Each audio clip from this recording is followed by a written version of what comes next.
Perfecto.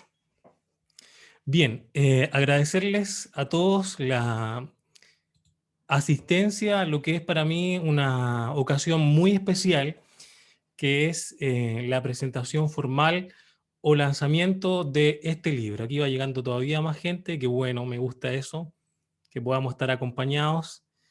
Comentarles que esta presentación formal está siendo grabada para luego poder socializarla a través de las redes sociales. Así que para mí es un agrado, les doy una gran bienvenida, una cordial bienvenida a Luis, a Luis desde México, que nos acompaña desde México, psicopedagogo mexicano, a Carla Varia, que es presidenta del Colegio Nacional de Psicopedagogos de Chile, a Paola Neira, que es colega, coordinadora del programa de integración escolar en el Liceo de Longaví, también a Gabriela, María Sangüesa, y se siguen agregando personas, a Alejandro Busto Ferrada también, agradezco mucho que estés acá, Alejandro, que te haya dado el tiempo, la disposición, a mi querida Natalia Parra Valenzuela, que debe estar por ahí con mi hija Maite, a Susana García desde Argentina, a Carlos Barraza también, a Carola, a Daniela Báez, Ana Monardes, Anita,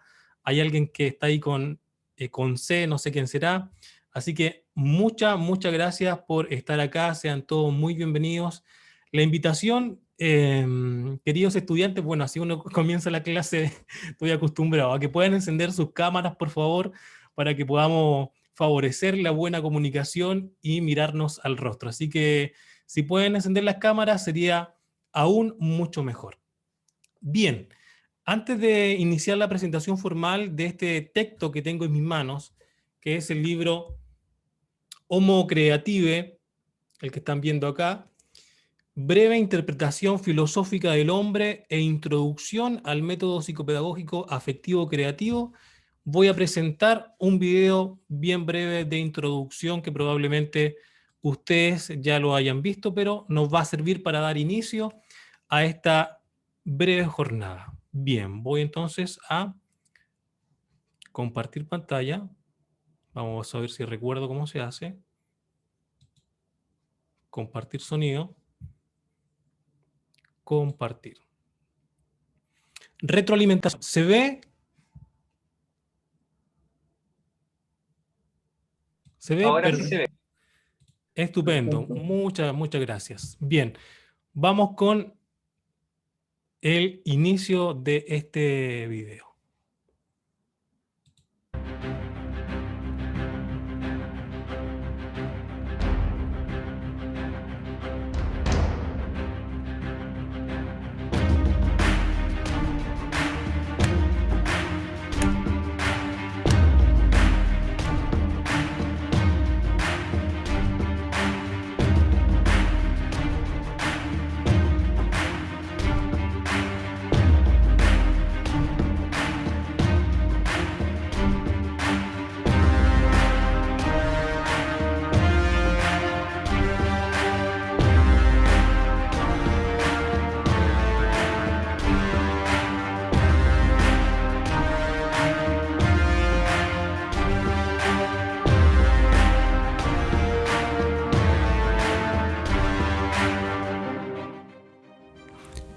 El desafío del educador de hoy es inspirar, o sea, insuflar hasta encender la chispa particular de cada persona. Luego de la chispa vendrá la llama y la llamarada. Finalmente se incendiará su alma e iluminará con luz propia a otras almas oscurecidas. Motivar al cambio, incentivar a la transformación, promover con pasión el progreso del otro, guiarle en el reconocimiento de su sentido propio, orientarlo con fe y esperanza hacia la construcción de sí mismo. No hay mayor privilegio que aquel de buscar intensamente, de escarbar en las fibras más íntimas del ser humano a través de la palabra y el gesto, hasta revolucionar el átomo y desencadenar partos.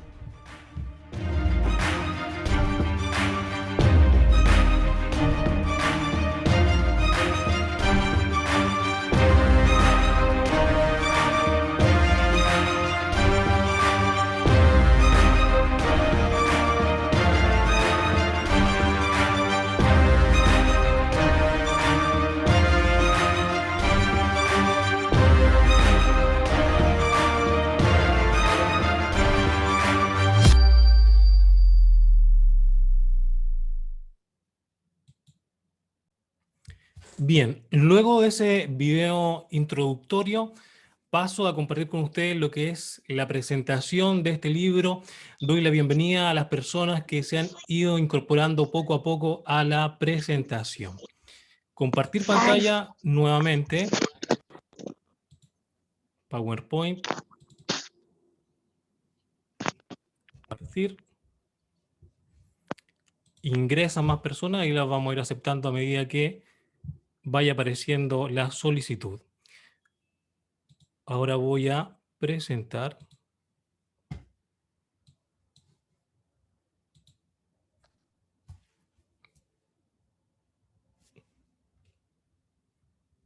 Bien, consulta, retroalimentación de inmediato, por favor.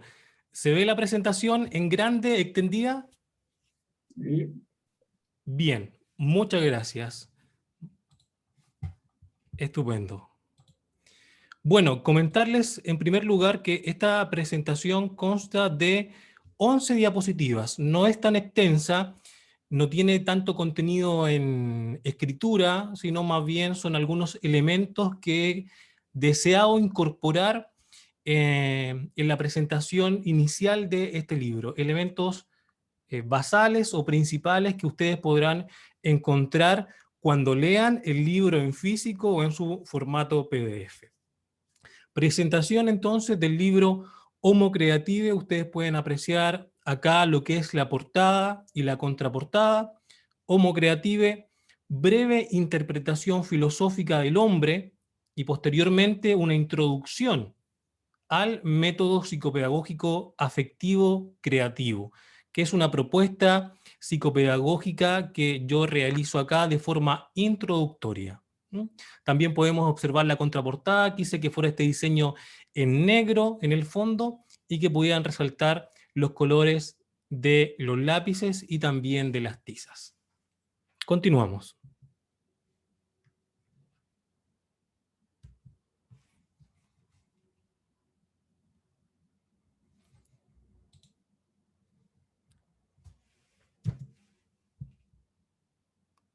¿Cambió la diapositiva?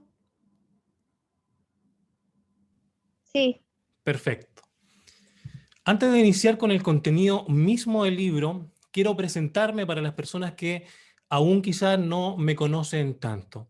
Aunque ahí aparece en la solapa de la portada algunos datos acerca de quién les habla. Mi nombre es Boris Albert Palmadías, nací en Santiago de Chile el día 28 de octubre de 1986, hijo de Boris Palma Beltrán y Elsa Díaz Durán.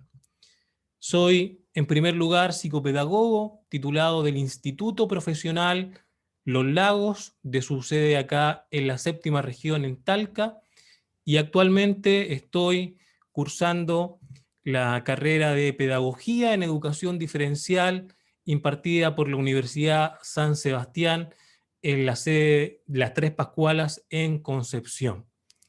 Actualmente, además, formo parte del Comité de Ética del Colegio Nacional de Psicopedagogos de Chile.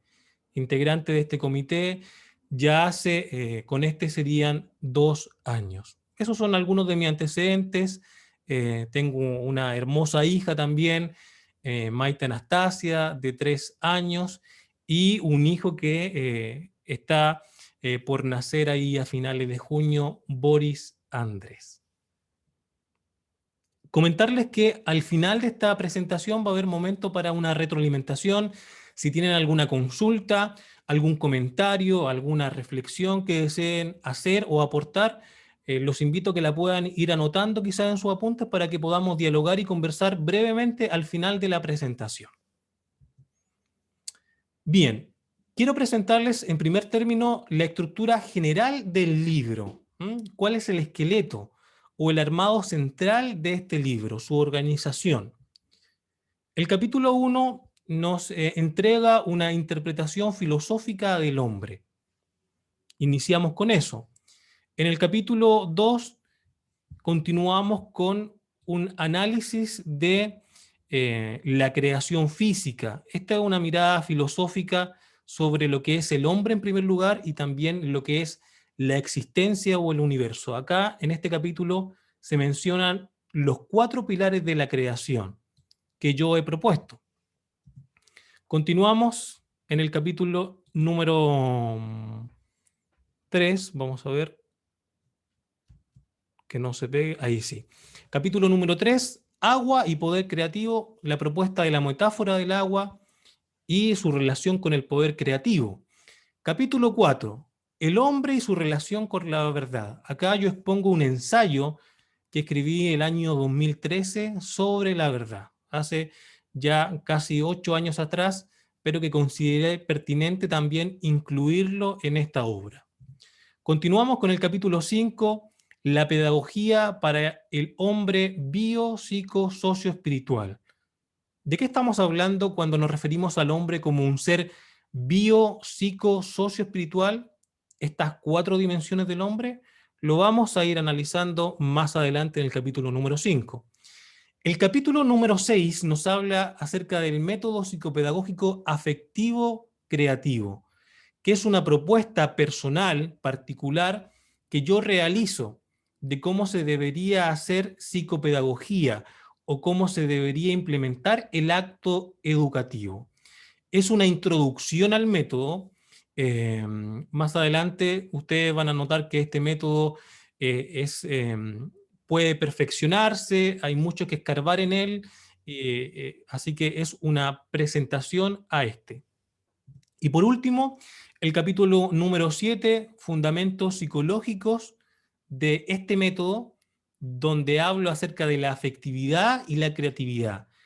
Tanto la afectividad como la creatividad son los conceptos clave de toda mi propuesta.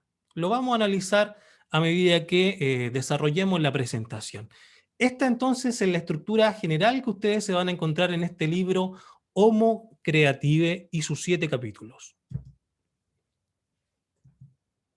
Homo Creative, entonces, breve interpretación filosófica del hombre e introducción al método psicopedagógico afectivo creativo.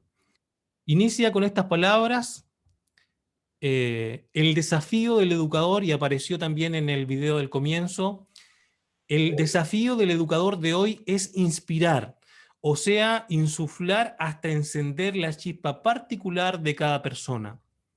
Luego de la chispa vendrá la llamarada, la llama y la llamarada. Finalmente se incendiará su alma e iluminará con luz propia a otras almas oscurecidas. Motivar al cambio, incentivar a la transformación, promover con pasión el progreso del otro, guiarle en el reconocimiento de su sentido propio, orientarlo con fe y esperanza hacia la construcción de sí mismo.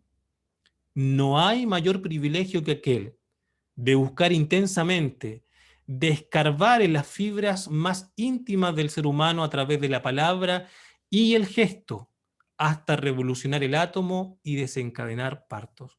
Notaremos entonces que el desafío del educador de hoy día, más que entregar información, más que enseñar, es inspirar transformaciones, revoluciones, nacimientos o construcciones de los estudiantes, de los otros sujetos. Vamos a ir analizando estos términos a medida que vayamos profundizando en la lectura del libro. Capítulo número 1. Breve interpretación filosófica del hombre. Acá no les voy a leer para nada todos los capítulos. Es un libro que tiene, vamos a ver, tiene exactamente 245 páginas. Entonces no voy a leer las 245, sino que como les comenté al inicio, voy a incluir solamente los elementos principales de cada capítulo, puntos sobresalientes. Por ejemplo, en el capítulo número 1, breve interpretación filosófica del hombre, iniciamos con esta gran pregunta: ¿cómo educar al hombre sin saber quién es el hombre?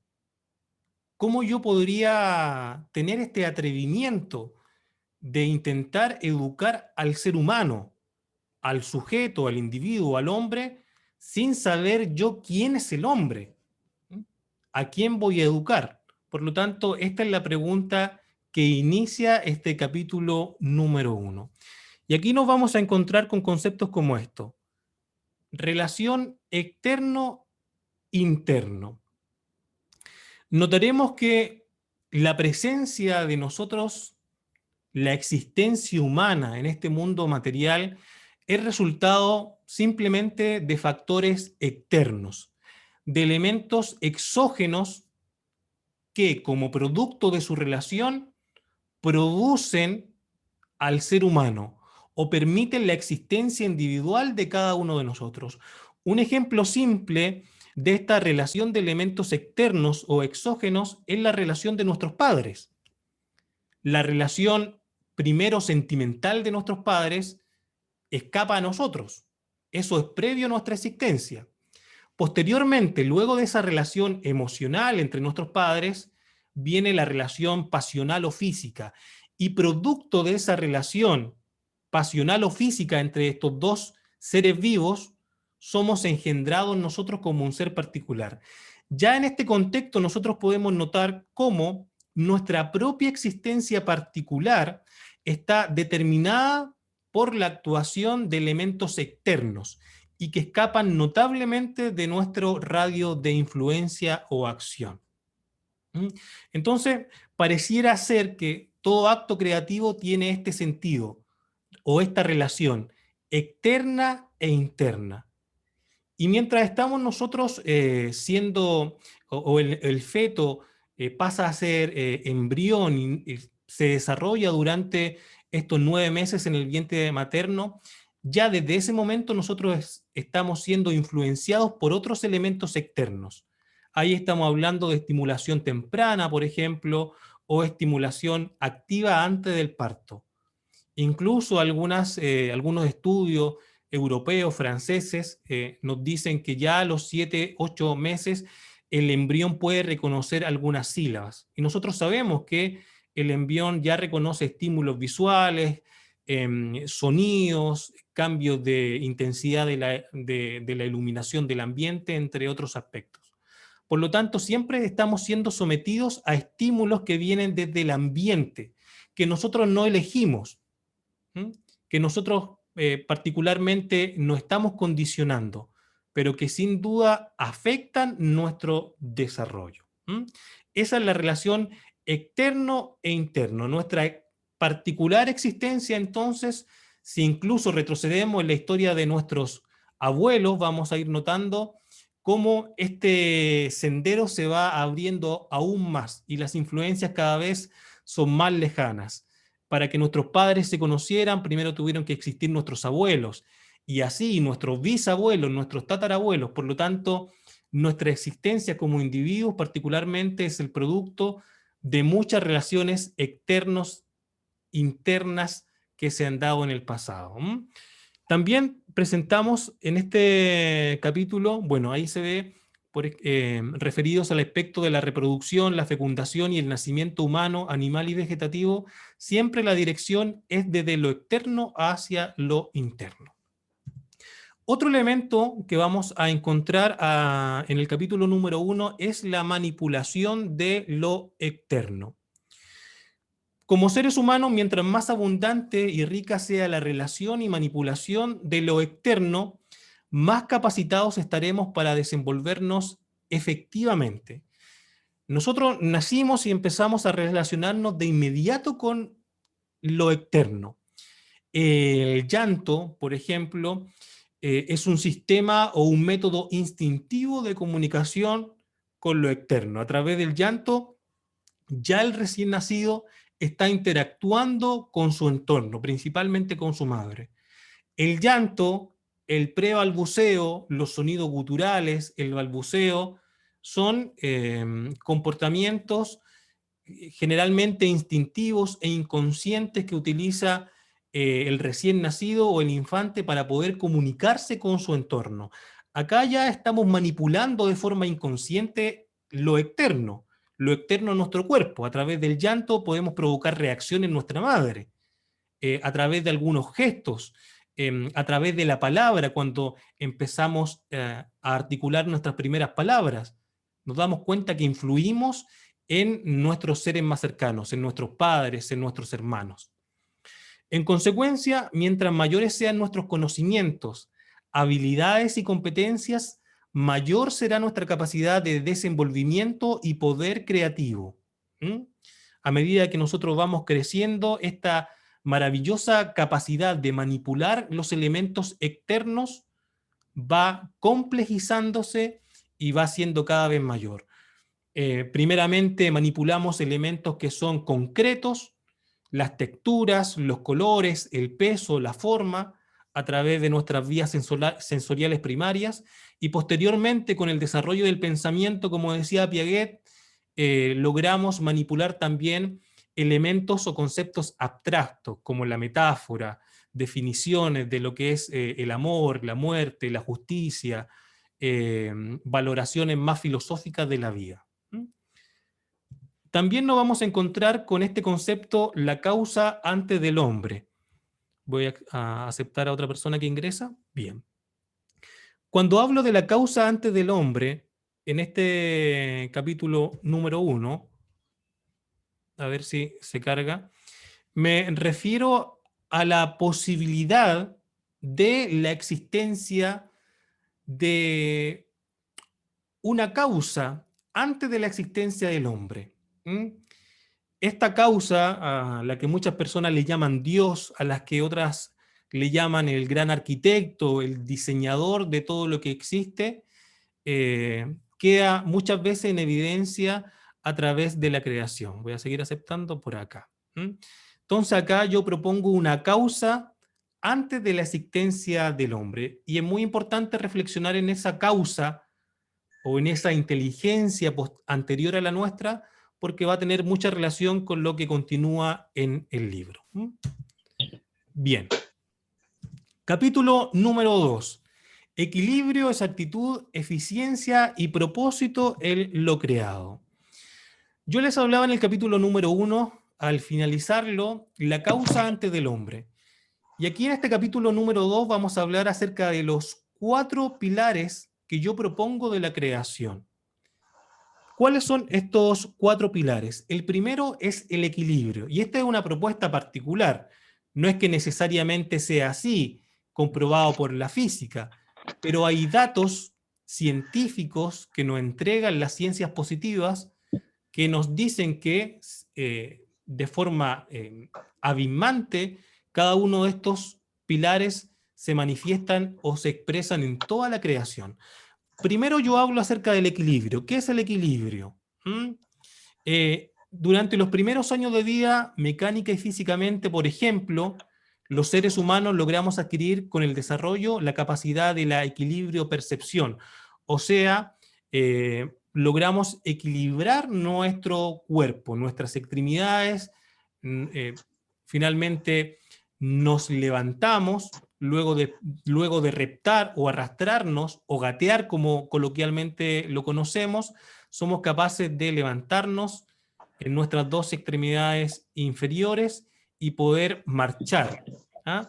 Esto, equilibrio-percepción, ya aquí hablamos de un equilibrio físico. El equilibrio-percepción nos permite trasladarnos de un lugar a otro sin desestabilizarnos, sostener los movimientos que realizamos con el cuerpo de manera coordinada y eficaz. Tal equilibrio debe también corresponder a nuestra actuación, comportamientos, actitudes. Lo que yo trato de explicar acá es que el equilibrio se evidencia en todo lo creado. En el universo existe equilibrio. En las leyes de la física, las 4 leyes fundamentales, la fuerza nuclear débil, la fuerza nuclear fuerte, el electromagnetismo, la gravedad, esas 4 fuerzas fundamentales están en constante equilibrio, lo que permite la vida en nuestro planeta.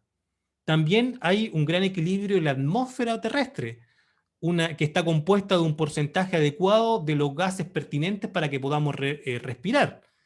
Si agregáramos un poco más de cierto gas, ya la atmósfera para nosotros sería irrespirable. O sea, toda la creación del universo y de forma también más cercana la creación de nuestro planeta evidencia un equilibrio en lo creado, y este equilibrio permite la sustentabilidad.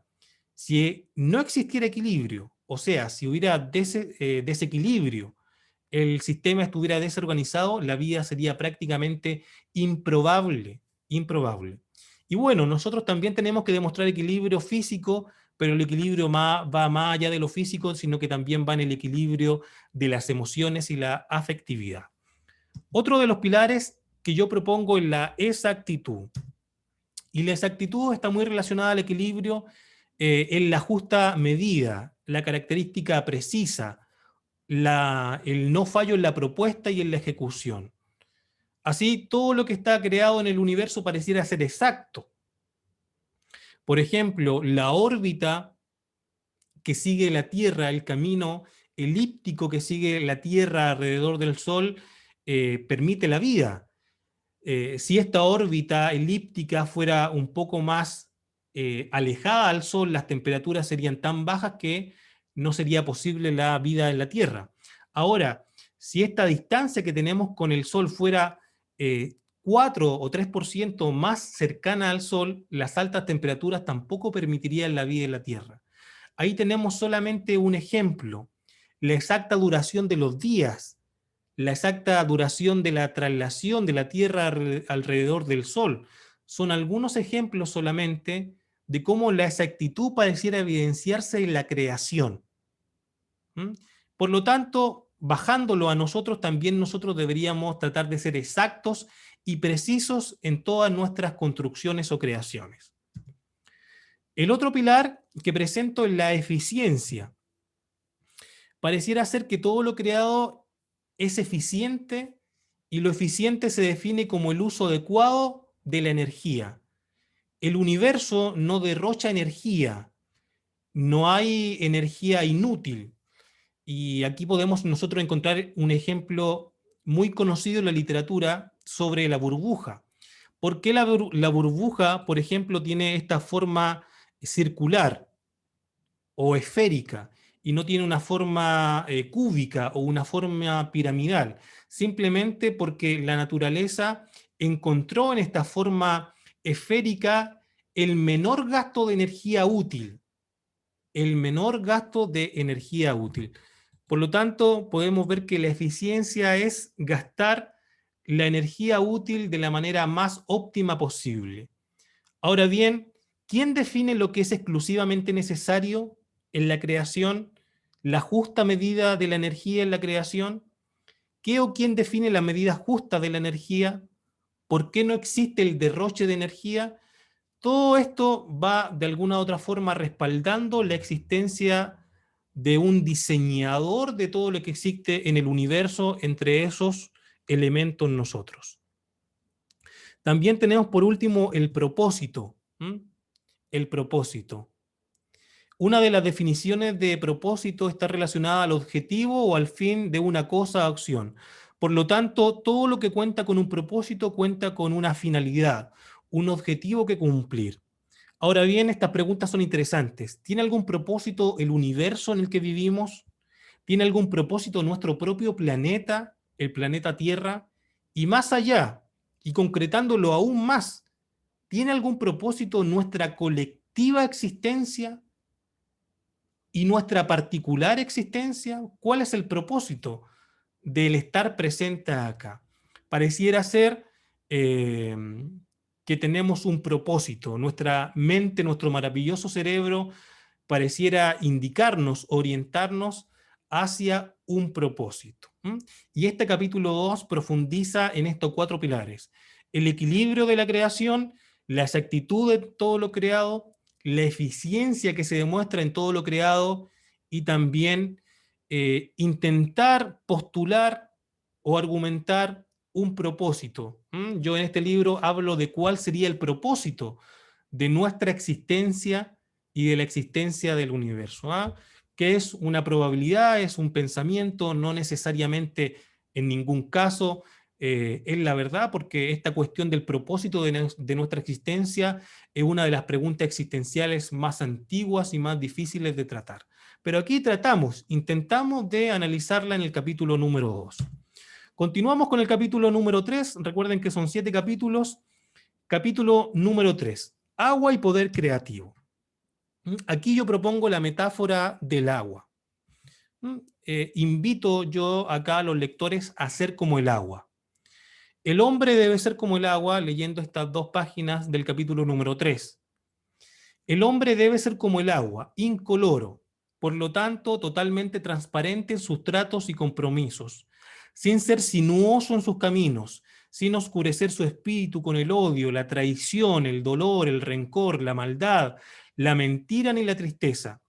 Si mantiene su espíritu limpio e intachable, podrá reflejar sobre él la luz y los colores, como lo hace una gotita de agua, que cuando traspasa a través de ella un halo de luz, se forma la iridiscencia, se fragmentan los colores.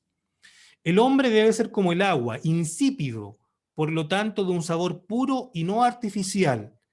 No ha de permanecer contaminado con lo amargo ni con lo que es demasiado dulce. De esta forma, la manifestación de su espíritu mediante su pensamiento, su palabra, sus actos y acciones han de ser francas, espontáneas, naturales, sin aditamentos que lo distancien de su esencia o de su humanidad racional. Finalmente, el hombre debe ser como el agua, debe adoptar la forma de su recipiente. El agua adopta la forma de su recipiente. Así el hombre debe dejar de lado toda rigidez, todo lo inflexible, toda cadena que lo mantenga fijo o inalterable en su teoría, pero también en su praxis. Si el recipiente tiene forma de cubo, el agua adoptará la forma del cubo. Si el recipiente tiene forma esférica, el agua adoptará la forma de la esfera. Incluso si el recipiente tiene forma de icosaedro, el agua adoptaría la forma icosaédrica. El hombre, por lo tanto, también debe adaptarse como el agua a las circunstancias que lo rodean, lo que no significa que deba someterse a las condiciones del ambiente. Recuerde que el agua, a pesar de estar dentro de un recipiente, en su estado líquido, sus partículas no están tan cohesionadas, lo que le permiten el movimiento y la fluidez. Por esto, a pesar de que el sistema que nos rodea desea someternos, y acá hablo de un sistema político, quizás también un sistema educacional, este sistema, aunque desea someternos, moldearnos sutil o forzosamente, dar una forma determinada e inmutable a nuestros pensamientos, creencias y conductas, jamás, jamás hemos de someternos totalmente cuando la regla y la norma limita nuestra libertad, coarta nuestra expresión y atenta contra nuestra humanidad. Entonces aquí en este capítulo número 3 hablo y presento esta metáfora del agua y cómo nosotros deberíamos asemejarnos mucho al agua, de acuerdo a sus características. Si ustedes notan, estamos haciendo lo que es un tratamiento filosófico, un análisis filosófico, metafórico, abstracto de lo que es la existencia, la creación, el universo, el hombre, antes de introducirnos de forma más llena al ámbito educativo. Para mí fue sumamente necesario hacer esta introducción filosófica porque considero que es importante conocer al hombre antes de intentar educar al hombre, conocer un poco su historia, sus raíces, y esto más que de la antropología, más que de la psicología, más que de la sociología, proviene sin duda más de la filosofía. Bien, pasemos al siguiente, a ver si este me permite avanzar acá. Aquí está. Capítulo 4. El hombre y su relación con la verdad. Este es un ensayo que yo escribí el año 2013, o sea, hace más o menos unos 8 años atrás. Y aquí yo me aventuré con la idea de tratar de analizar el concepto de la verdad. ¿Qué es la verdad? ¿Existe la verdad? Y yo aquí propuse una definición de lo que es verdad y un modelo que no necesariamente sea la verdad, pero que sin embargo es mi verdad o mi interpretación particular de lo que yo considero, de acuerdo a mi experiencia y educación, de lo que es la verdad. Así que esto no es una receta estandarizada, ni es una verdad totalmente objetiva, ni medible científicamente, sino que es una propuesta que yo hago sobre la verdad. Y aquí yo hice una definición que lo verdadero es todo aquello que objetivamente es comprobable y corroborable, en la comprensión cierta, exacta, irrefutable sobre las características de un asunto. Por ende, la verdad resulta innegable, ya que no alberga en sí misma ningún grado de imperfección e impureza. La verdad, entonces, para mí fue la virtud exacta y entrañable de todo asunto o cuestión. Y lo que yo hago en el libro es presentar un modelo ecológico de la verdad. ¿Mm? Ustedes se van a encontrar en una de las páginas de este libro este sistema que diseñé, donde en el centro, en su corazón, podemos observar la verdad. Y esta verdad es esta verdad inmutable, lo objetivo, la verdad esencial, la característica elemental o intrínseca de todo elemento, de toda cuestión. Y alrededor de esta verdad, la verdad del todo, que también podríamos llamar, existen otro tipo de verdades que la van circundando, la van orbitando, de la misma forma como los planetas orbitan o circulan alrededor del Sol. Las más cercanas son las verdades especializadas, ¿ya? Y las verdades especializadas son las que se quieren a través de la especialización académica. ¿M?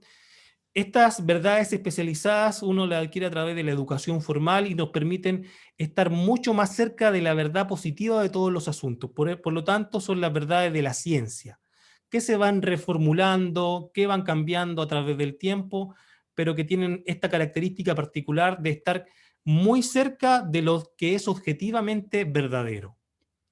Un poquito más afuera en este sistema encontramos las verdades reflexivas, que es un tipo de verdad o conocimiento alcanzado mediante la introspección o un proceso altamente reflexivo. Yo puedo alcanzar ciertos niveles de verdad o aproximarme a la verdad a través de la reflexión, a través de la calibración, a través del ejercicio filosófico. Y aunque estas verdades no siempre son positivas o no siempre son medibles a través del método científico, sí son verdades altamente puras, ¿m? Porque se han alcanzado a través de la herramienta del intelecto. Ahí hablamos de la verdad reflexiva. Y en lo más externo de estos sistemas encontramos la verdad común, que es la verdad que manejan todas las personas. La verdad común es aquella verdad generalizada, aquella que está en conocimiento de la mayor parte de las personas. Este tipo de verdad está compuesta por miles de nociones sobre diversos asuntos, por lo tanto, no es una verdad profunda ni especializada, está más alejada de la verdad absoluta. Y aquí están todos los conocimientos que tenemos de la sociedad, etcétera, etcétera. Entonces, en este capítulo número 4 nos vamos a encontrar con este ensayo, con esta propuesta de lo que es la verdad. Si se fijan, todavía estamos tocando asuntos, estamos escarbando en elementos o en conceptos que no tienen tanta relación directa o exclusiva con la educación o la psicopedagogía, pero que sí son necesarios. Yo considero que sí son muy necesarios para entender al hombre, a la mujer, al sujeto que vamos a educar. Posteriormente, vamos a ver si puedo avanzar. Capítulo 5. Y aquí ya estamos hablando de temas netamente pedagógicos. La pedagogía para el hombre como un ser biopsico, socio espiritual. Me había saltado una dimensión. Biopsico, socio espiritual. En la literatura es muy posible encontrar el concepto de el hombre como un ser biopsicosocial, pero nosotros le agregamos en esta construcción semántica la parte espiritual. O sea, que en sencillas palabras, considero que el hombre tiene una parte biológica, toda su estructura morfológica, sus extremidades, su cerebro, los órganos que componen su sistema interno, nuestros ojos, nuestro tono de voz, nuestro color de la piel, conforman todo un sistema biológico que está determinado que está determinado por la herencia genética. Y quizás nosotros no podamos hacer mucho en cuanto a lo biológico. Nosotros heredamos muchas cosas de nuestros padres, ¿verdad? El tono de piel, por ejemplo, el estilo de nuestro cabello. Por ejemplo, Maite heredó lo ondulado de su cabello de su mamá y Natalia lo heredó de su papá. Entonces se ha traspasado de generación en generación. No podemos No. modificar mucho de nuestro cuerpo. Quizás lo único que podamos modificar sea nuestro peso o cortarnos el cabello, cuestiones que son más superficiales, pero no podemos modificar tanto de nuestro cuerpo. El ser humano, por lo tanto, tiene esta primera parte biológica, que es que tiene mucha relación o que la comparte también con los animales y la vegetación. Aristóteles ya hablaba en su filosofía sobre estos tres, sobre esta dimensión vegetativa que nos hace similares a los animales y a las plantas o a la vegetación. Biológicamente tenemos casi las mismas necesidades que los animales, ¿verdad? La necesidad de la alimentación, la necesidad del refugio y también la necesidad de la reproducción. Ahí compartimos algunas características e incluso los órganos que tenemos en nuestro cuerpo también están presentes en los animales. Por lo tanto, nuestro sistema interno tiene una estructura muy similar al animal. Los vegetales también tienen un ciclo vital que les permite desarrollarse de una manera muy similar a nosotros. Nuestra etapa de vida es la misma: nacimiento, adultez y muerte. Animales, vegetación y seres humanos pasan lo mismo. Sin embargo, tenemos otras dimensiones, lo psicológico. Aquí vamos agregándole otra dimensión, y esto tiene que ver con todas las emociones, con la afectividad, con la filosofía, la ideología, la visión, la perspectiva, el sentido y la estética de nuestra propia experiencia de vida. Por lo tanto, la construcción de cualquier método psicopedagógico, y acá es lo importante, la construcción de cualquier método psicopedagógico debe considerar el aspecto psicológico y el aspecto biológico del ser humano. El aspecto biológico en cuanto a su estadio de desarrollo del ciclo vital, y también lo psicológico en cuanto a considerar la compleja y profunda realidad psicológica de cada uno de nosotros. El método psicopedagógico o toda metodología educativa debe considerar por esencia, por obligación, el ámbito biológico y psicológico del hombre. Pero no basta con aquello, también debe considerar el aspecto social. El ser humano solamente se entiende como ser humano en su relación con los otros, en su interacción con los demás. En cuanto a lo social, está dispuesto por todos los lazos que nosotros hacemos con las personas que viven a nuestro alrededor. El microsistema familiar, en el mesosistema, las relaciones entre la familia y la escuela, el exosistema, ahí estamos hablando de toda la teoría ecológica. Entonces también el ser humano es un ser social, que para desarrollarse plenamente e integralmente debe relacionarse con los otros. El individuo no puede desarrollarse en toda su potencialidad de forma cabal si está abstraído de la sociedad. Puede vivir, por supuesto, como ermitaño, en una cueva, lejano, en una montaña, pero no va a desarrollar todas sus capacidades afectivas, emocionales y cognitivas, porque no va a tener relación con otros seres sociales. Y por último, acá el aspecto que nosotros también agregamos y que se agrega también en otra literatura, el aspecto espiritual. Luego de lo biológico, lo psicológico y lo social, hay algunas personas que dan un paso más allá, un paso más trascendental, que es la búsqueda de su sentido. En realidad, todos tenemos de alguna u otra forma esta semilla o esta inclinación, este llamado natural a buscar la respuesta a preguntas existenciales como: ¿de dónde venimos? ¿Quiénes somos realmente? ¿Hay vida después de la muerte? ¿Existe o no existe Dios? Y este sentido espiritual muchas veces se ve reflejado en la religiosidad de las personas. ¿Ah? Pero ojo que espiritualidad, como nosotros sabemos muy bien, no tiene necesariamente que ver con la religión. Podemos ser personas muy espirituales, pero no ser parte de una religión. Es el desarrollo de nuestro espíritu. De esta manera, en el capítulo número 5 se presenta entonces la pedagogía para el hombre debe entenderse primero como un método que comprenda la parte biológica, que entienda la parte psicológica, que entienda la dimensión social y que considere también la dimensión espiritual. Cualquier metodología, cualquier estrategia, cualquier modelo, cualquier método pedagógico y psicopedagógico debe construirse en base a la comprensión del ser humano en estas 4 dimensiones. Avanzamos ya con casi la parte final de la presentación, capítulo 6, y aquí yo introduzco el método psicopedagógico afectivo y creativo. Así he deseado llamarlo.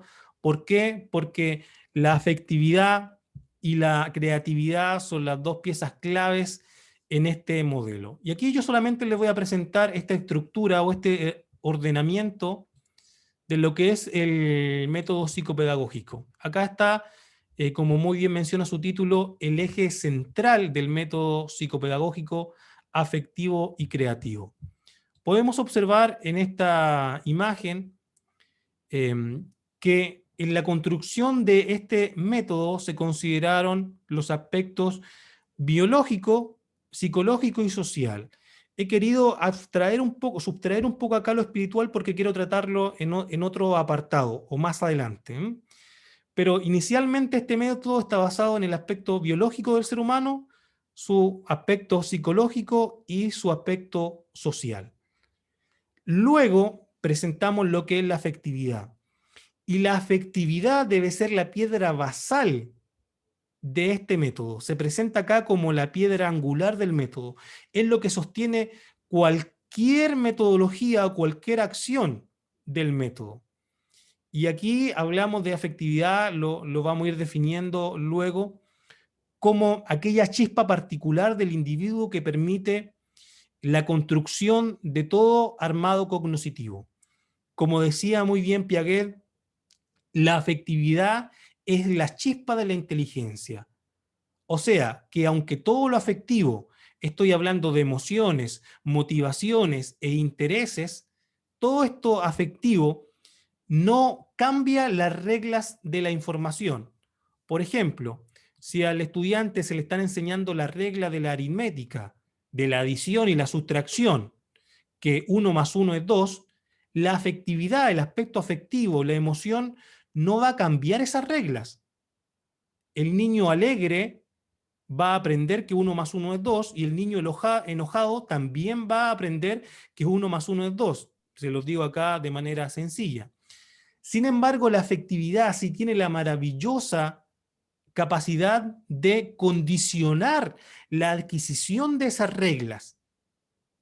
Así, un cerebro excitado intelectualmente, un cerebro excitado, emocionado, va a lograr un aprendizaje consolidado. Y por otra parte, un cerebro asustado, un cerebro amenazado con esas sensaciones, con, con esas emociones, probablemente el aprendizaje de seguro, sin duda alguna, va a ser mucho más dificultoso o probablemente incluso huya desde la experiencia de aprendizaje. Por lo tanto, acá está presente la afectividad como la piedra angular de este método.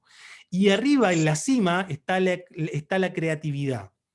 Esto significa que este método psicopedagógico, afectivo y creativo apunta a la construcción o a la aparición de un estudiante altamente creativo. Y la creatividad, si nosotros observamos la taxonomía de Bloom o las nuevas taxonomías, la creatividad es una de las habilidades que está en la cima, ¿ah? Que se considera dentro de las habilidades o funciones, competencias más elevadas del pensamiento. Partimos en el conocer y finalizamos luego en el analizar y en el crear. Por lo tanto, este método está orientado hacia esta función superior del pensamiento, la creatividad. Y entre medio de la afectividad y la creatividad aparecen distintos elementos. El autodescubrimiento, la autoconstrucción, la introspección, la extrospección, la potenciación y generación de habilidades nuevas, el sistema ecológico y el estudiante con un liderazgo altruista. Ustedes, a medida que vayan leyendo el libro, van a poder profundizar en cada uno de estos conceptos, ¿ya? Yo solamente acá se los presento de manera superficial, invitándolo a que ustedes puedan profundizar en la lectura. ¿Mm? De eso se trata el capítulo número 6, que es bastante extenso porque acá se presenta, ojo, la presentación de este método psicopedagógico, afectivo y creativo no está totalmente terminada. Por eso yo menciono que es la presentación o la introducción. Posteriormente, en otras obras o en otros libros que tengo dispuesto para el futuro, se va a incorporar a este tratamiento la profundización de este método. Vamos a ver si es posible aplicarlo en su totalidad o en parte en algún contexto para poder medirlo. Entonces, que quede claro eso, esta es la presentación o la introducción. Por lo tanto, este método es sumamente perfectible, no es un modelo acabado, no está totalmente finalizado, pero ya está en las condiciones de ser presentado, por lo menos en su eje central.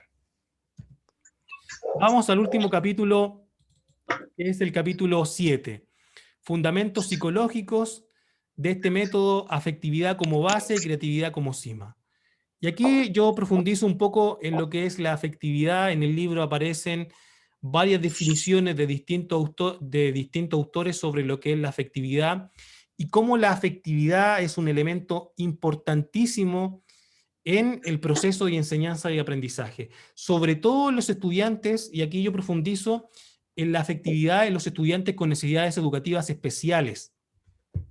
Cómo la afectividad puede condicionar la aparición de ciertos conflictos o también puede estimular un aprendizaje más efectivo, sobre todo en los estudiantes con necesidades educativas especiales que son el ámbito de estudio de lo psicopedagógico y de la educación diferencial.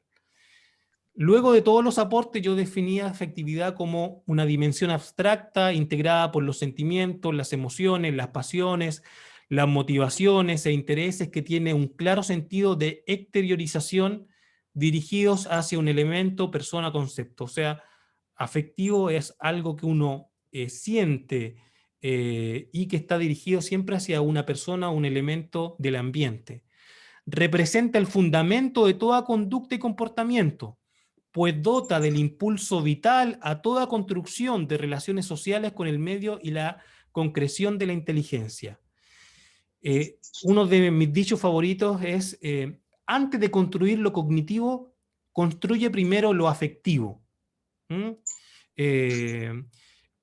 El profesor de educación regular, de matemática, de lenguaje, de cualquier asignatura, no debería, para mí es un delito, que comience a introducir o a presentar la información al estudiante sin antes ocuparse de la dimensión afectiva del estudiante, sin considerar o obviar de manera consciente o inconsciente todo el aspecto afectivo del estudiante, no considerando sus motivaciones, no considerando sus experiencias previas, no considerando sus intereses. Por lo tanto, lo que generalmente vemos nosotros en el aula es presentación de información o una educación más instruccional.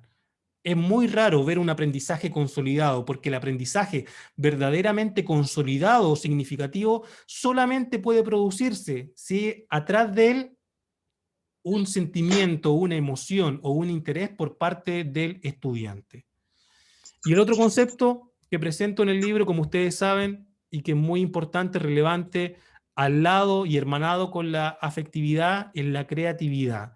Y aquí yo cito algunos autores importantes como Vygotsky, por ejemplo, que daba relevancia al uso del arte como un medio de expresión en los estudiantes, y también a Edward de Bono, que habla acerca del pensamiento lateral, un pensamiento que va al lado del pensamiento usual, un pensamiento divergente que nos invita a buscar nuevas fórmulas de solución a los problemas. Y aquí yo defino la creatividad como la dimensión y proceso intangible integrado por la imaginación, la innovación, la proyección, el diseño, la construcción, la originalidad el conflicto y la solución cuya consecuencia o producto es un elemento tangible o perceptible antes inexistente, dotado de las características particulares de su creador. De esta forma, como menciona el texto aquí en la presentación, la creatividad se presenta como un proceso superior del intelecto, estrechamente relacionado a la inteligencia, pero a la inteligencia más allá del parámetro de lo común y habitual. Relacionada a la creatividad entonces más al pensamiento divergente. Valoraremos entonces en este libro a la creatividad como el producto de toda instancia de aprendizaje en estudiantes con necesidades educativas especiales y en general con todos los estudiantes. Nosotros debemos apuntar hacia estudiantes creativos, hacia estudiantes que no estén perpetuando las mismas formas de siempre, sino que sean capaces de construir o de entregar al medio ambiente un elemento o un artefacto totalmente nuevo, inexistente. Pero llegar a la creatividad tenemos que seguir todos los pasos anteriores que mencionábamos en el eje principal de este método psicopedagógico afectivo creativo. Bien, en el libro, en las más de 200 páginas que tiene el libro, ustedes van a encontrar mucha más información. Yo profundizo mucho más en cada uno de los conceptos que yo les presenté acá de manera superficial. Lo van a poder encontrar de manera mucho más profunda en la lectura de lo que es este libro. Y de esta forma, mis queridos amigos, colegas, asistentes, estoy dando por finalizada lo que es la presentación, pero yo no quiero darla por finalizada sin antes proponer lo que es la metacognición o la retroalimentación, y aquí me encantaría poder escuchar algunas apreciaciones, comentarios, reflexiones por parte de ustedes. Así que ahora voy a sacar lo que es la presentación, voy a dejar de compartir la presentación y voy a verlos a todos ustedes, sus rostros, ojalá que puedan encender la cámara y los invito a que podamos dialogar brevemente, algún comentario, alguna consulta. Bueno, quisiera también brindarle un poquito la palabra a una de las personas que me aportó significativamente en este libro, que fue Paola, Paola Neira Durán. Ella me aportó con lo que es el prólogo de esta obra. Aquí aparece su nombre. Aquí está. Por ahí está Paola Neira Durán. Así que quisiera darle la palabra a ella, si tiene algún comentario, alguna consideración, y también de forma pública agradecerle el que esté aquí y su contribución a este libro. Paola, el micrófono es todo tuyo. Hola, buenas noches. La verdad, muy emocionada. Muchas gracias. Y bueno, mientras estabas eh, relatando la presentación de este libro, quiero reiterar una frase que pude dejar plasmado en ese prólogo, y es un viaje. Esto que tú estás presentándonos es un viaje, es como la construcción que hace todo profesor o toda persona que está trabajando en este tema de la educación, la psicopedagogía, esto de sacar afuera al otro. Es como ese viaje que uno hace cuando entra a la universidad y te presentan partes por la filosofía, ¿cierto? Te enseñan filosofía, te enseñan psicología, trabajamos un poco de sociología, historia de la educación, luego vamos avanzando un poco más hacia la especialización, ¿cierto? En las distintas áreas. Yo soy profesora de educación especial y diferencial, entonces empezamos ya después a meternos en el asunto en esos años de las necesidades educativas especiales, de los déficits, ¿cierto? Y ese mismo viaje se va presentando acá en este libro que tú presentas en 7 capítulos. Primero el aprendizaje de lo que es ese ser humano, la comprensión del ser humano que nosotros vamos a atender en el caso de la educación especial, que tenemos una garantía tan linda que es poder acompañar al ser humano desde que está recién pequeñito, estimulación temprana, hasta cuando ya es adulto. Lo mismo pasa con la psicopedagogía, que simplemente somos hermanos de profesiones, ¿cierto? Con nombres distintos, pero creo que vamos hacia un mismo foco. Entonces, acompañamos hasta los abuelitos, hasta la última etapa al ser humano, y lo tenemos que comprender, ¿cierto? Como ya en este viaje Boris con su libro, y ya que comprendió al ser humano, ya que se especializó, después empieza a proponer, al final de tu libro, puedes decir que tú estás proponiendo soluciones, estás proponiendo formas de abordar el proceso de enseñanza. Y qué paradójico, en realidad, cuando me dediqué a leer un poco el libro para poder hacer el prólogo, que fue, en realidad es un honor y es algo que lo tomé con bastante responsabilidad y es difícil poder hacerlo, pero parece que se logró y lo agradezco. Tú terminas en esta propuesta psicopedagógica, ¿cierto? Hablándonos de creatividad y actividad, y lo paradójico es que ahora estamos ya por segundo año casi, con este tema de la pandemia, en donde ha rebrotado y se ha puesto en el foco el tema de la afectividad, el tema del aprendizaje socioemocional, conceptos que si los vemos tal vez están dichos de otra manera en tu libro, pero que en realidad tienen mucho sentido con lo que estamos viviendo ahora. En ese tema de valorar al ser humano, de valorar cómo siente, cómo vive, cómo piensa, cómo vibra, y que después esa afectividad se transforma en la creatividad, o sea, cómo yo tengo que tratar esta materia humana, esta persona que tengo, para que en el contexto afectivo después se produzca la creatividad, y que esa creatividad se produzca de tal manera que aflore todo lo que en potencia, hablamos desde la filosofía, ¿cierto? Desde que en potencia tiene el ser humano. Y ahí tú estás proponiendo y estás dando respuestas, ¿cierto? Que también formó parte, creo, de tu tesis de grado. Este tema creo que también lo leí en algún momento.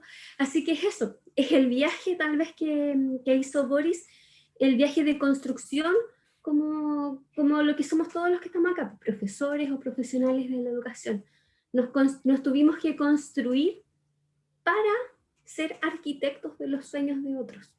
Así que eso, pues Boris, creo que es este resumen que estoy haciendo es como una invitación también a reiterar la invitación a todos y todas los que estamos acá a leer este viaje, a disfrutarlo y a disfrutarlo en el sentido de, y es como reflejándose en el viaje que todos hemos hecho. Yo hace 20 años como profesora ya, los que están empezando, los que están terminando, no sé, y en las distintas realidades, así que muchas gracias y a disfrutarlo. Muchas gracias, querida Paola, por tu apreciación. Aquí he reservado uno de los libros. Bueno, ahora la labor del escritor que se autofinancia la escritura de este libro, viene toda la parte que es la promoción y la venta del libro. Así que me gustaría que ustedes pudieran contar con el ejemplar en físico. Si desean tenerlo en físico, que es lo ideal, se hacen envíos a todas partes del país y del mundo. ¿Ah? Así que aquí está. No sé, Gabriela Pérez dice, felicidades Boris por este valioso insumo para la gran labor de los docentes, herramienta valiosa sobre todo para las nuevas generaciones y la diversidad presente hoy en nuestra sociedad. Además de la nueva forma de educar en este contexto de pandemia, muchas gracias querida Gabriela por estar acá y también por tus palabras. No sé si alguien más quisiera comentar, hacer alguna apreciación. Luego de Paola, el micrófono está abierto antes de despedirnos. Yo no sé si me escuchan. ¿Sí, Natalia? Sí, quiero felicitarte, Boris. Nosotros como familia, tu familia, estamos muy orgullosos de lo que has logrado últimamente. Así que muchas felicidades y bueno, vamos a seguir promocionando obviamente tu libro. Y que lo estoy leyendo, obviamente. Muchas Ahí está, gracias. hijo Maite. Hola Maite. Maite. Maite, Está durmiendo la Maite. Está no chupando te el dedo. Hola Maite. saludo. Hola hija. Ahí está la Maite, ¿eh? Se va agrandando la familia poco a poco. Muchas gracias, querida Natalia, ahí por ese saludo tan aquí cerquita al lado mío. María Sangüesa parece que... Hola, querida Sí, María, sí. ¿cómo estás? Bienvenida. Bien, gracias. Mira, simplemente quiero felicitarte porque hacer un libro no cualquiera lo hace. Hay que tener habilidades y pasión para hacerlo. Además que esto también es como parte de nuestra celebración, pues, porque si ustedes no saben mucho, la psicopedagogía cumple 40 años este año, desde que se comenzó a dictar Así como es. carrera profesional. Así que ese también es un aliciente para muchos otros psicopedagogos que se atrevan también a hacer el trabajo que tú estás haciendo ya en distintas áreas. Y además que aquí también tú estás plasmando lo que qué es lo que es un psicopedagogo, cuáles son los aportes que hace la psicopedagogía. Y además que también el concepto biopsicosocial casa muy bien con el perfil del psicopedagogo, en su quehacer, en su trabajo, en cómo enfrenta los desafíos, cómo enfrenta, cómo hace, cómo el otro, cómo es el otro, cómo nosotros lo podemos interpretar de una manera tan singular. Solamente eso, felicitarte y bueno, que tengas éxito con la venta de tu libro. Y bueno, un fuerte Muchas beso y gracias. en algún momento nos vamos a conocer en forma personal. Por supuesto, Espero. muchas gracias. Un abrazo, María Sangüesa. Muchas Igual. gracias por tus palabras. No, de nada. No Carlito mereces. Barraza, amigo Carlos, Ahora allá sí, psicopedagogo desde la quinta región, ¿verdad? no, Cuarta cuarta región, cuarta región de región. Coquimbo.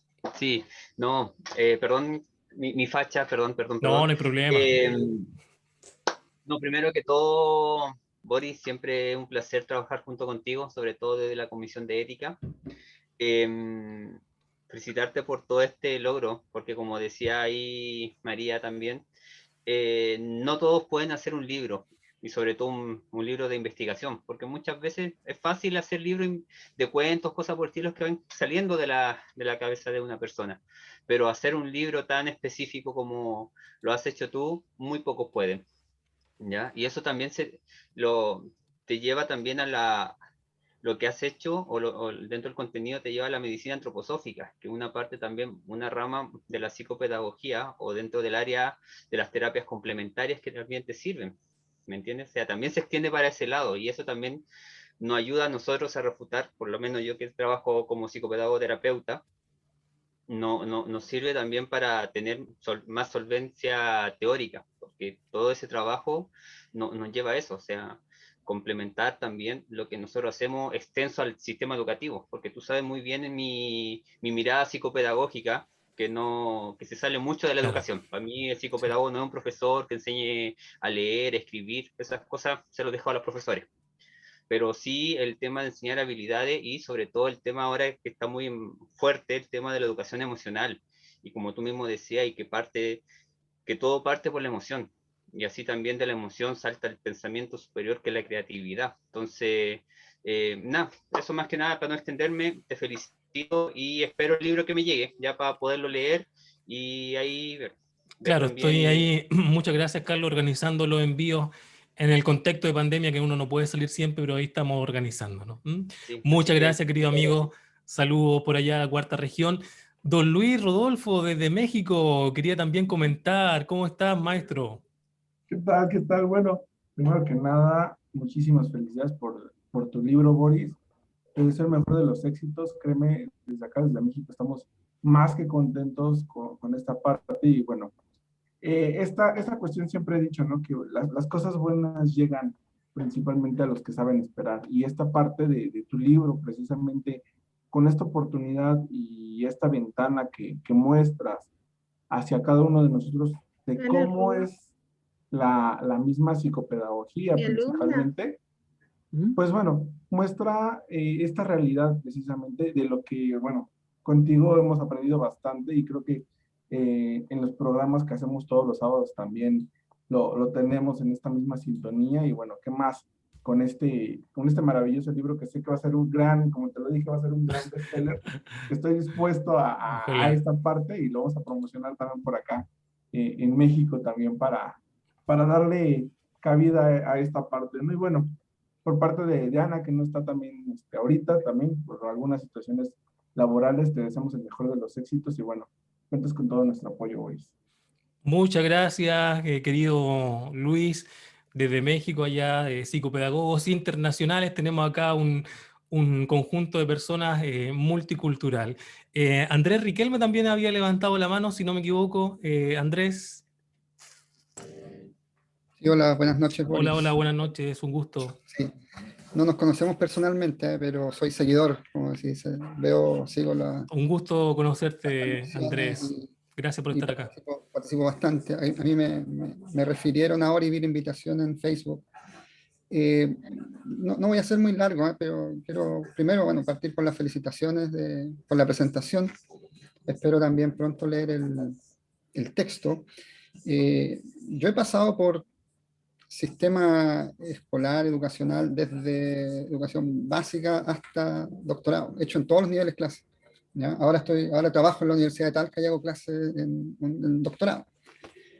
Entonces, a mí no sé, una reflexión que te puede servir como insumo, tal vez, lo que yo he visto es que, y bueno, me gustó mucho el capítulo de la creatividad, o el concepto de abordar la creatividad.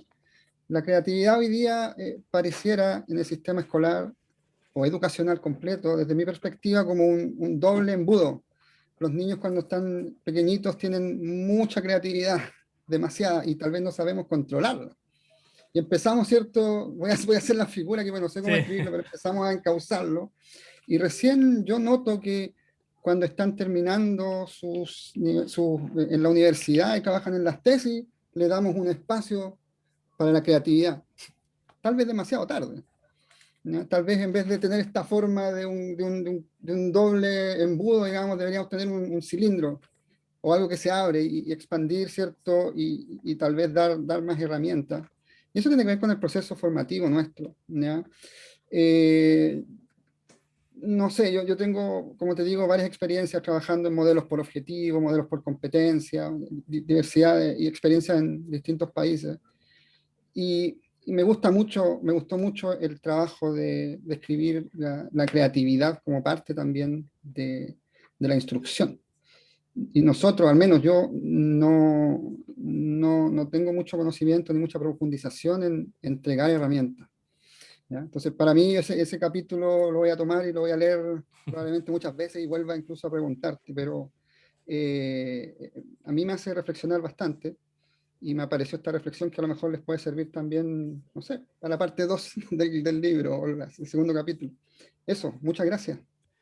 Así es, muchas gracias, Andrés Riquelme. Claro, como tú muy bien decías, existen teorías elitistas en cuanto a la creatividad. Algunos consideran que la creatividad es un comportamiento propio solamente de un selecto grupo de creadores escogidos, los artistas, los poetas, los pintores, y que no podemos incluir este aspecto creativo en la educación formal.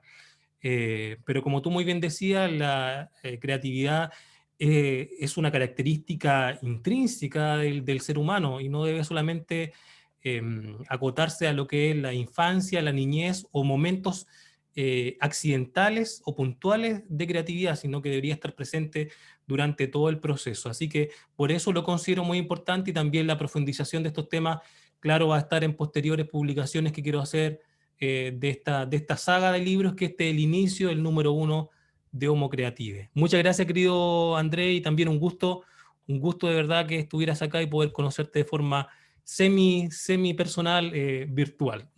Carlita Avaria, había levantado la mano, parece. Sí, sí. Ahí está. Sí, lo que pasa es que, como ustedes saben, el internet a veces no está tan bueno, así que hay que apagar las cámaras para que... Sí. Boris, solo felicitarte. Has hecho un maravilloso trabajo. Yo tengo la fortuna de tener el borrador. Similar. Sí. Pero igual voy a querer el libro. Decir que, bueno, como tú bien lo expresas, para que haya aprendizaje se necesita generar una emoción. Sin emoción no se genera el aprendizaje, ¿no es cierto? Y de la misma forma también la creatividad. La creatividad es la que ha llevado al hombre a generar los grandes cambios en la historia, por la creatividad. Hoy día podemos hablar por celular gracias a la creatividad, podemos tener estas videollamadas por Zoom gracias a la creatividad, podemos estarnos comunicando, estando tú en Talca, yo en Lota, Luis en México, ¿no es cierto? Sarita desde Punta Arenas. Ruth, ¿estás en Coronel? Yo quiero contarles que Ruth fue mi estudiante. Mira Fue qué mi bien. alumna. ¿No es cierto, Ruth? Sí, fue mi alumna. Y Adamari, Hola, Carlita. Adamari Sí, desde estoy en Ecuador Coronel. nos acompaña también. Así que saludo también a Adamaris de Ecuador. Entonces, nada, decir que es un muy buen, a ver, tu libro es un muy buen aporte y como buen filósofo debes saber que uno puede escribir un libro. Ahora lo importante es lograr que todos nos motivemos para comprar el libro y que este libro No, se eso reparta. ya es voluntad, no voy a hacer proselitismo no, tampoco, eso es voluntad personal. Así Vamos que a usar tengo la varias copias por acá, hipnosis. solamente el que lo quiera adquirir me habla por interno y yo se lo envío sin ningún problema a cualquier Sí, parte. pero las cosas buenas se tienen que multiplicar. Y si es un buen libro y tiene buenos elementos y herramientas, hay que aportar a eso. Y no es ser proselitista, ¿ya? Solo eso y volver a felicitarte y bueno, vamos Gracias. a ver si ahí usaste herramientas de hipnosis. No, Estás eso no, usando ahora, Marisa. es otra dimensión, es otra dimensión. Muchas gracias, No, Carlita, éxito en por tu todo. comentario. Y muchos cariños y hermosa tu familia, qué rico que te estén apoyando. Eso, yo creo que eso es lo mejor. Ahí están Es los lo tres. mejor que tienes. Tu Se ven dos, hermosa pero hay familia que tres. está detrás. Sí, sí, ya Sí. sabemos que viene Por ahí Boris viene en camino Boris y te Andrés. estamos mostrando. Él continuará con el legado. Muchas gracias, Carlita, por tu comentario. Carla es presidenta del Colegio Nacional de Psicopedagogos de Chile. Alejandro Busto Ferrada también tenía levantada la mano. Alejandro, ¿cómo estás? Gracias por estar acá. No, bien, felicitar, buenas noches a todas, a todos. Me parece muy interesante lo que has planteado, complejo también para ir recartando y que esté investigando y que esté entregando al mundo de la educación. Siempre es importante. A veces queremos leer a otros y increíble que a veces tenemos al lado a alguien que pueda producir y entregarnos conocimiento. Y como planteaba las demás personas, es importantísimo la creatividad y esta creatividad que no sabe, que obviamente de repente la educación formal, ¿cierto? Que tenemos que muchas veces no nos da esta libertad. Y obviamente, yo digo, como funciona el Ministerio de Educación, hay varios errores y muchas cosas debiera aportar. Este libro debiera estar incluido a lo mejor, obviamente, en el Ministerio, en alguna área, ¿cierto?, de poder dar a conocer. Felicitarte nuevamente, destacar este trabajo. En alguna idea me recordaba al profesor Maturana, que ya no está con nosotros físicamente, pero ¿cierto? Queda su presencia, queda su escrito, su Sí. estudio, y ¿por qué no? Pues ahí hoy día tu Boris está entregando también un pequeño, una grano de arena a este cosmos, a este tema de esta aldea global, que muy bien hay distintas personas que pueden estar desde México y podemos hoy día ver la parte positiva que nos ha traído todo esto complejo de la pandemia, pero de estas nuevas plataformas de podernos comunicar, de podernos entregar y de seguir creando. Y como muy bien planteaba ahí Carla, la importancia de la creatividad que puede darse siempre. Y el hombre es un ser creativo y destacarte nuevamente por lo que tú hoy día estás entregando y que nos une como una hermandad, no sé. Ahí Luis, que está en México, también su cultura potente como nación, esa entrega a los pueblos también que hoy día podemos entregar a través de, tú planteas muy bien los distintos capítulos, que insta a que uno también vaya creando o vaya comunicando. Y como docente, que es fundamental, de ir motivando a las futuras generaciones, a los estudiantes, que todos pueden escribir y hay una forma, y tú bien lo planteabas, no solamente el artista que uno dice, que sea el poeta, el pintor, no, todos tenemos esa creatividad y que muchas veces la escuela te la corta o te ciega cuando tú estás comenzando, cuando más pequeño. Entonces también nos da abrir más la mente al maestro a seguir pensando, a seguir dando la oportunidad a los estudiantes y no encasillarnos, dar esta libertad en la educación.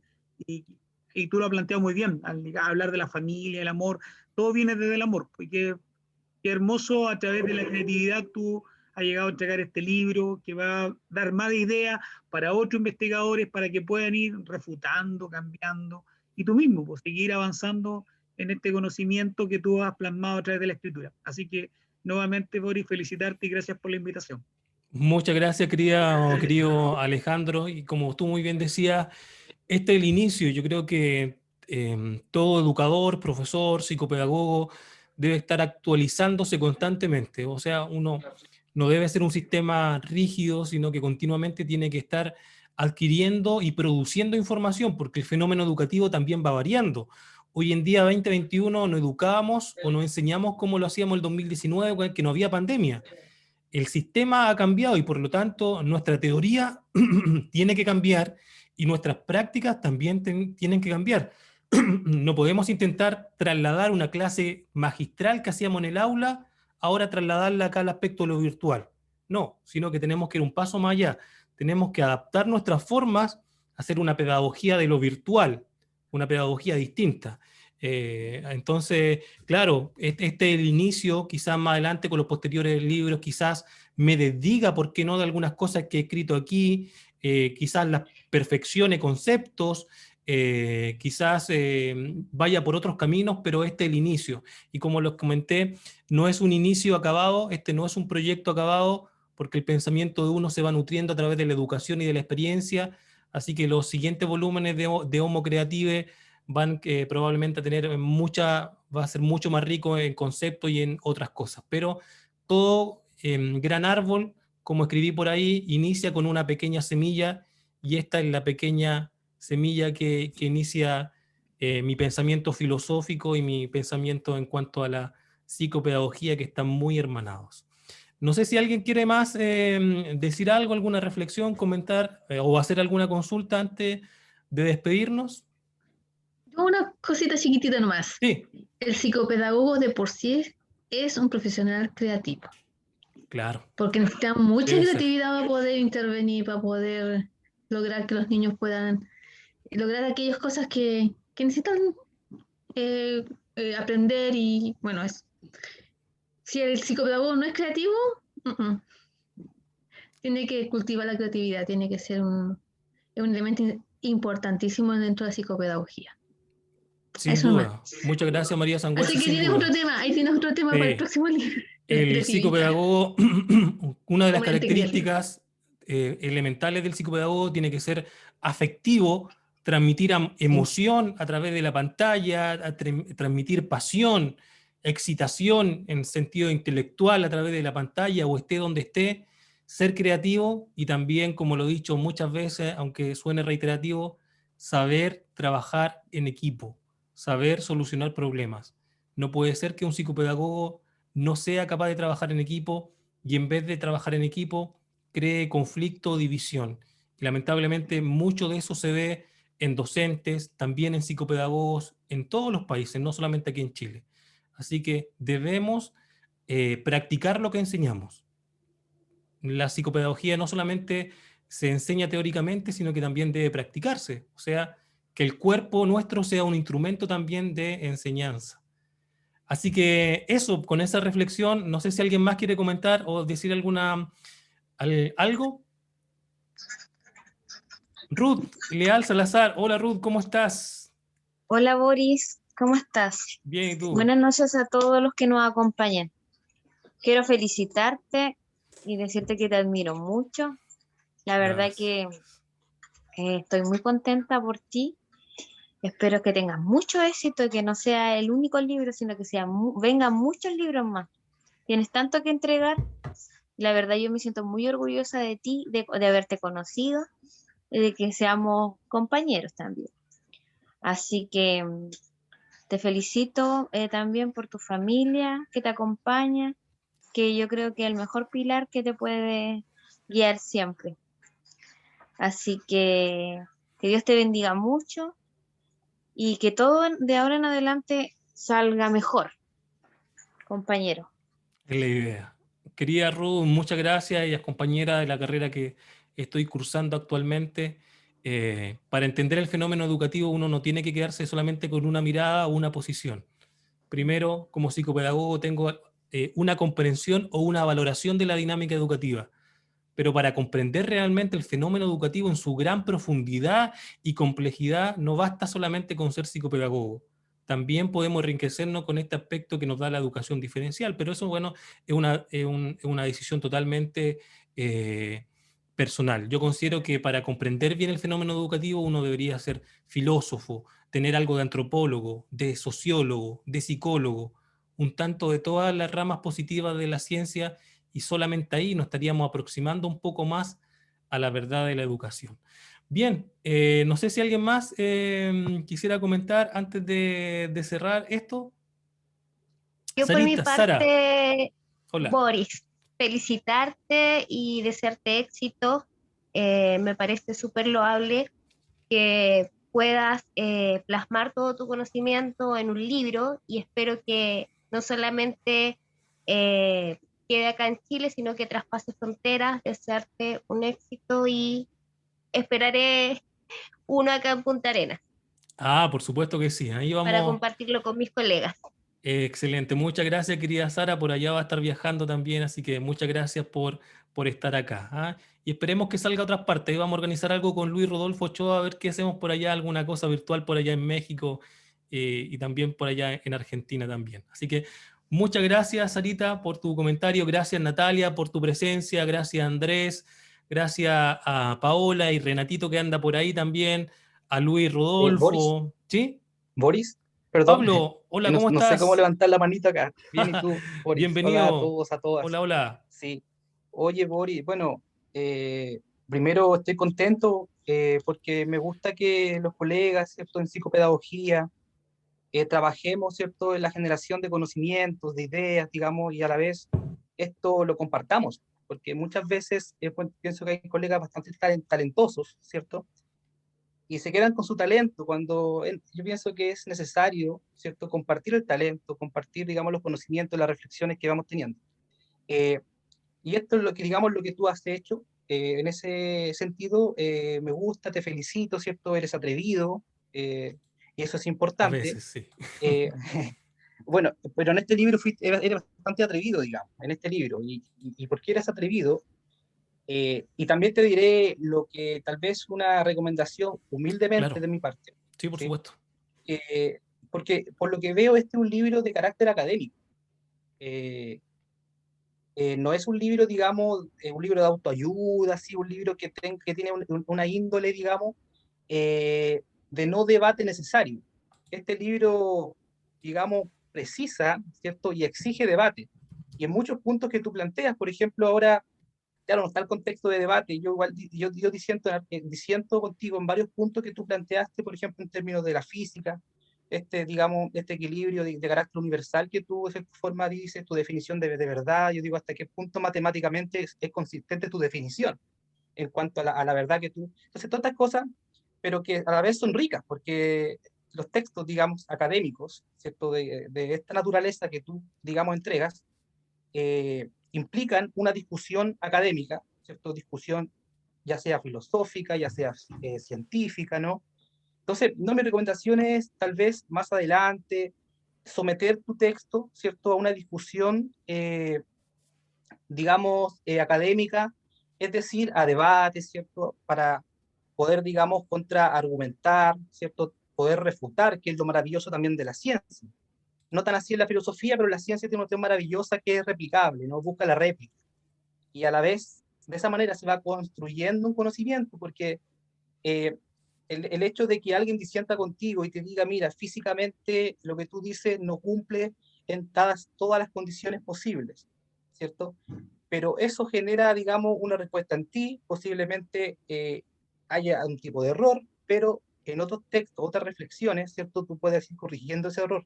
Digamos, la ciencia finalmente, por ejemplo, Einstein, sus últimos tiempos, por ejemplo, de vida, él se equivocó, hizo cosas geniales, pero se equivocó, ¿cierto? Cuando intentó refutar los principios cuánticos. ¿Entiendes? Entonces, no sé, por la relación de indeterminación de Heisenberg, todas estas cosas que él, digamos, luchó porque no la encontró. De hecho, con lo que dice que Dios no juega los dados, ¿no? Con esta cuestión probabilística de la física cuántica. Pero a la vez se equivocó. Hoy en día, ¿cierto? Efectivamente hay un Dios, sí juega los dados en muchos aspectos, digamos, sobre todo en la física.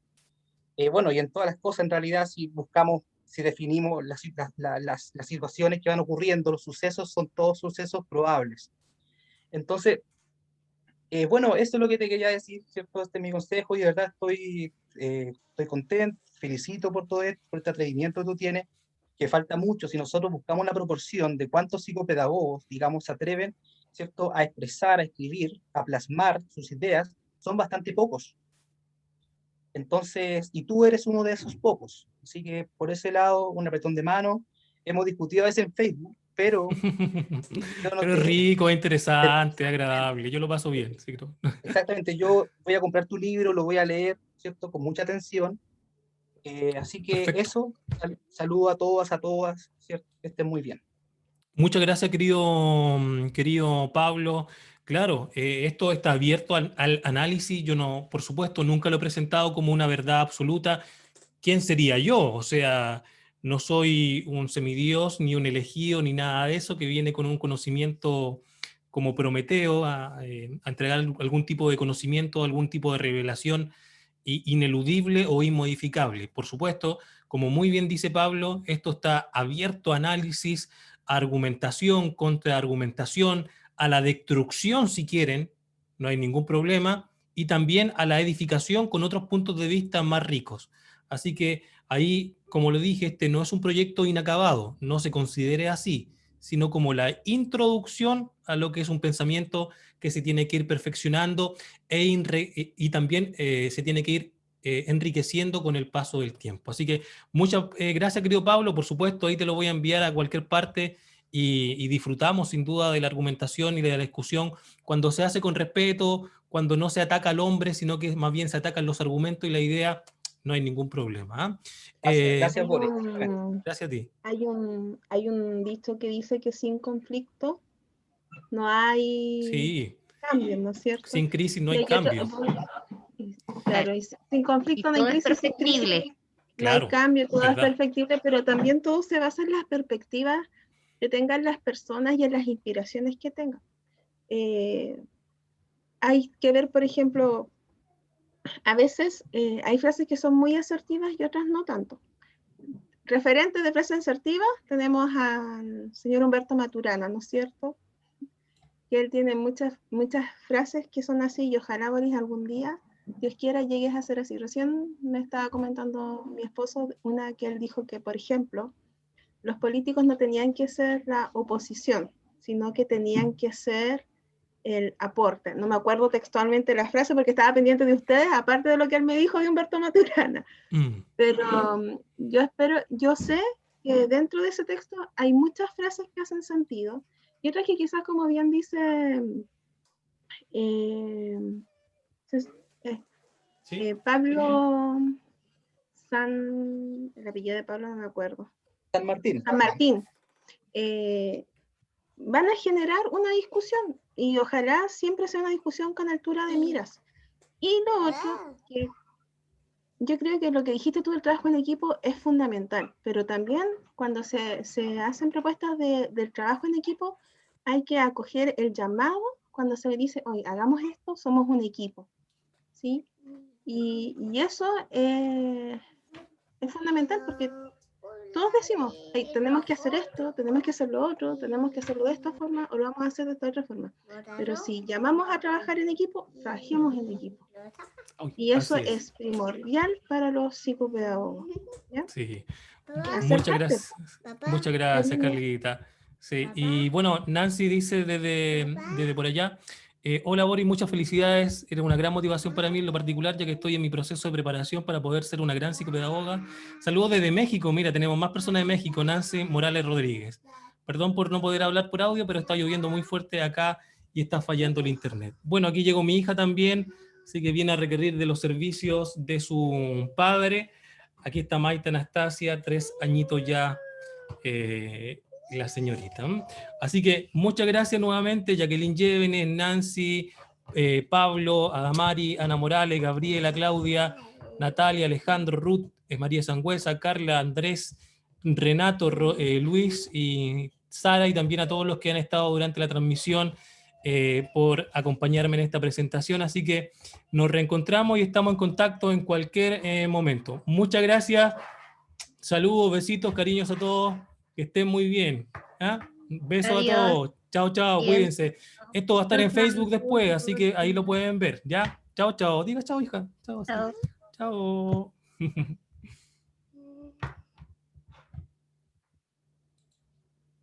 Papá.